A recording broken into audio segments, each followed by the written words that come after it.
une mise en bouche qui oscille entre rire et poésie. Il est 18h, la nuit du cirque prend ses quartiers sous le chapiteau du plongeoir.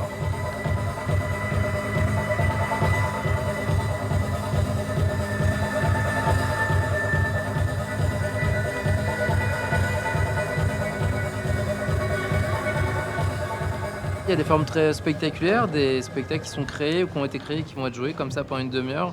On a d'autres moments plus participatifs, des moments dansés, des moments de convivialité. L'idée, c'est de faire en tout cas communauté, amener de nouvelles formes, de nouvelles rencontres et de nouvelles modalités de voir des œuvres de cirque. On prend conscience de notre respiration. Convier le public sur scène, mélanger spectacle et spectateurs pour créer de nouvelles formes artistiques. Voilà un des enjeux de cette nuit particulière, comme par exemple s'essayer à la pratique du derviche tourneur et accepter de rentrer dans la transe. Bon voyage.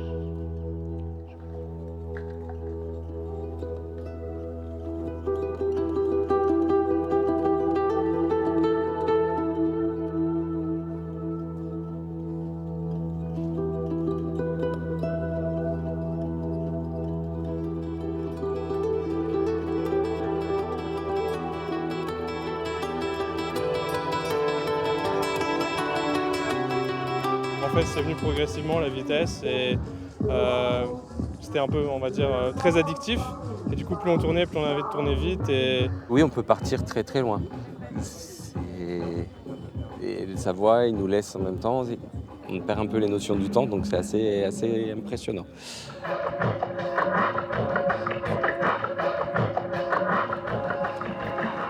Dans la cité du cirque ou dehors, dans le quartier des Sablons, le spectacle est partout.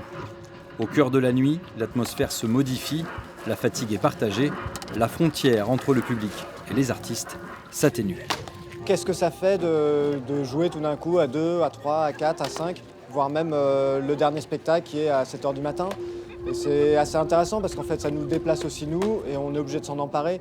L'enjeu c'est pas de jouer comme d'habitude, mais plutôt de se laisser aussi nous transformer par cette expérience-là et de la repartager au public.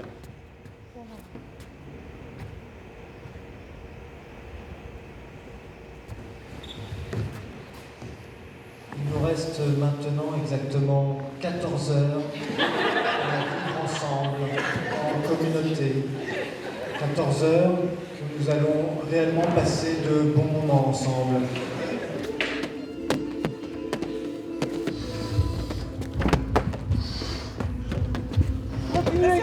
Continuez.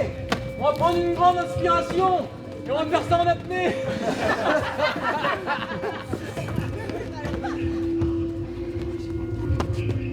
Ça dure 14 heures, on ne peut pas proposer 14 spectacles de 1 heure aux gens. C'est vraiment, ils vont pas profiter. Donc il faut les temps conviviaux, genre soupe à l'oignon, les temps ateliers plus ou moins sérieux, pour créer de l'air et faire que les propositions artistiques elles soient un élément de tout ce bordel qui fait l'expérience totale des 14 heures.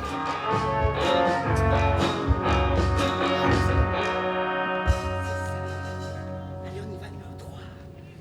Oui. Allez, en bas, on y va aussi. C'est pas possible, tu commences à sérieusement me... Non mais là c'est too much. C'est vraiment un univers, on est complètement sorti de notre quotidien. Et ça fait du bien en fait.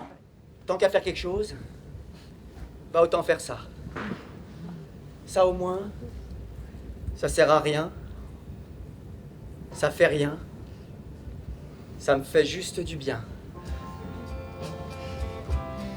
Il faut se laisser porter, il faut pas chercher à approfondir, il faut prendre, voilà, se laisser aller.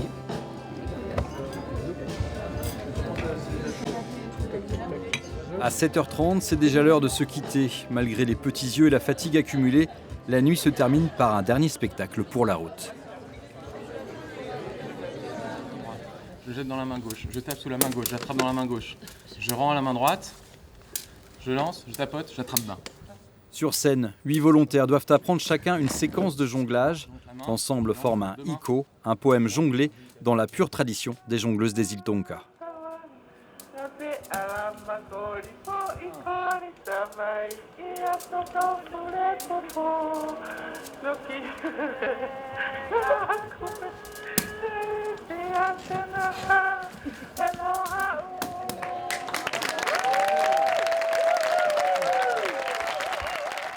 Là, il y a un peu de fatigue quand même en fin de soirée, plutôt en début de matinée.